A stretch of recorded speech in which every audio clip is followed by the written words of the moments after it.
Ulit mo. Oh! Kala ko kanina sobrang...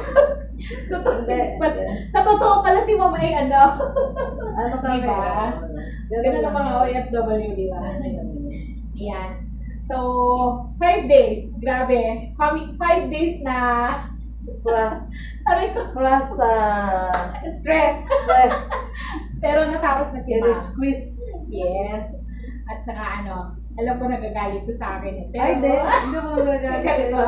Pag alis ko, ganito ako sa kanya. Pero, good yun talaga. yes, ma'am. Thank you, ma'am. Dahil dyan, yan, bigyan kita ng certificate. Alam mo, marami ka ng certificate, madam, pero... Graduate. Congratulations, ma'am. Thank you very Congratulations. much. Yan. See you next, ano ma'am? See you. After? See you soon. Yan, hairdressing ang kinuha ni ma'am. Bagaman meron na siyang license sa ibang bansa, pero nag-refresh lang siya. So, congratulations. And faster.